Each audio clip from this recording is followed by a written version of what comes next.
আসসালামু আলাইকুম। সবাই কেমন আছেন? আশা করি সবাই ভালো আছেন। আলহামদুলিল্লাহ আমিও ভালো আছি। এমনিতে একটু মনটা খারাপ ছিল, তো সকালবেলা এমনিতেও কাজের স্পিড কম ছিল। তো হঠাৎ মনে হলো যে আজকে আমার ছেলের স্কুলের পরীক্ষা, তো ওর তো 2টা বাজে যাইতে হবে। তো তাড়াহুড়ো করে কী আর রান্না করবো, তাড়াতাড়ি ভাত বসাই দিয়েছি। তারপরে এই চলে যে বাইলা মাছ রান্না করতেছি, একদম ইজি রেসিপি আজকে, মানে পুরো ভিডিও করারও সময় পাইনি। লাস্ট মুহূর্তে মনে হলো যে আমি তো সব কাজ করতেছি কিন্তু ভিডিও মেক করতেছি না, তো মোবাইলটা হাতে নিয়ে আবার এখানে একটু ভিডিও করলাম। মানে এগুলো আমি এত দ্রুত কাজ করছি, মানে কাটাকুটা যাই করছি, ভিডিও করার সময় পাইনি সকাল থেকে। আর আজকে সারাদিন স্কুলে ছিলাম, ওখান থেকে আবার বান্ধবীর বাসায় গেছিলাম। তো যাই হোক, এখন রান্নায় ফিরে আসি। এখানে লাল শাক ভাজি করতেছি। লাল শাক ভাজিতে আজকে রসুন বাগার দিয়ে নেই, শুকনো মরিচও বাগার দিয়ে নেই, মানে ইজি লাইফ, যতটা ইজি করা যায় আর কি ওইভাবে ইজি করছি। আর এইদিকে আমি ভাতও বাইরে নিতেছি প্লেটে করে, যাতে তাড়াতাড়ি করে ভাতটা একটু ঠান্ডা হয়, খেয়ে যেতে পারি। অলরেডি তখন 1টা 14 নয়তো 15 হয়ে গেছে, এরকম একটা টাইম হয়ে গেছে। তো এদিক দিয়ে মানে একদম শর্টকাট ওয়েতে ভাতগুলো বাইরে জুড়ে দিতেছি। আর ওইদিকে তরকারি বলতে ওই যে বাইলা মাছ আর লাল শাক চুলায় হইতেছে। তো এদিকে ভাত বাড়তেছি, আবার ছেলেকে বলতেছি তুমি রেডি হও। আবার মনে হইলো যে আমার মুরগিদের খাবার দিয়ে যায়, নয়তো আমি কখন আসবো কখন খাওয়াবো। তো ওরে আবার দায়িত্ব দিচ্ছি যে তুমি মুরগির খাবারটা রেডি করো, আমি তো আমাদের খাবারটা রেডি করি। তো এখানে প্লেটে ভাত বাড়া হয়ে গেছে, এখানে শাক ভাজিটাও হয়ে গেছে, এটা এখন নামাই নিব।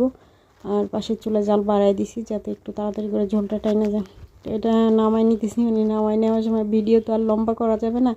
তো ভাবলাম যে এই ভিডিওগুলোই করে নিই, হাতের সামনে যে ভিডিওগুলো পাইছি এই ভিডিওগুলোই করে নিই। তো শাক ওর পাতে দিয়ে দিলাম, আবার আমার পাতেও দিয়ে দিলাম।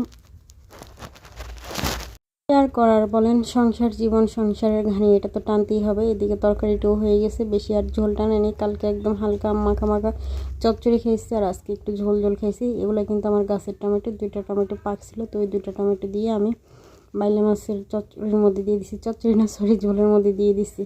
তো এটা এরকমভাবে মানে আমি রান্না করছি, এত ইজিভাবে রান্না করছি, তাও অনেক মজা হয়েছে। তো আমার ছেলের পাতেও দিছি, আবার আমার পাতেও তুলে নিতেছি।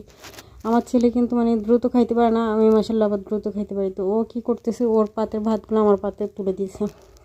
তো আমি আবার এখান থেকে উঠে উঠে যেগুলো একটু ঝোল লাগে না ওগুলো পাতলে তুলে রাখতেছি। আমিও তাড়াহুড়া করে খেয়ে নিতেছি।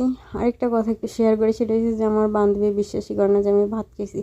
আরে ভাই, ভাত কার জন্য না খেয়ে থাকবো? কার জন্য? যে মানুষটা আমার জন্য এক বিন্দু পরিমাণ আমার জন্য অনুভূতি নেই, আমার জন্য কোনো কেয়ার যত্ন কোনো কিছু নেই, তার জন্য আমি আর জীবনে কখনো না খেয়ে থাকবো না। আমি জীবনে একবারই তওবা করে ফেলছি, একটানা 6 দিন না খেয়েছিলাম, কিন্তু এরপরে যখন সে আর স্বাদে নেই, আর কখনো এর জন্য আমি না খেয়ে থাকি না। আগে আমার নিজের খানা খাইনি, নিজে বাঁচলে তারপরে বাকি সব। তো আপনাদেরকেও বলবো, যারা আপনার মূল্য দেয় না, যারা আপনাকে সম্মান করে না, যারা আপনার কদর করে না, আপনিও তাদেরকে কদর করবেন না, মূল্য দিবেন না। দেখবেন যে সব কিছু ঠিকঠাক হয়ে যাবে। ঠিকঠাক না হইলে আপনি আপনার নিজেকে ভালোবাসতে শিখে যাবেন। কারণ এই পৃথিবীতে মানুষকে আপনি নিঃস্বার্থভাবে ভালোবাসতে যাবেন, মানুষ যত বেশি আপনি নিঃস্বার্থভাবে ভালোবাসবেন তত বেশি আপনি কষ্ট পাবেন, এটাই আর কি। তো আল্লাহ হাফিজ বন্ধুরা, সবাই ভালো থাকবেন, বাই বাই।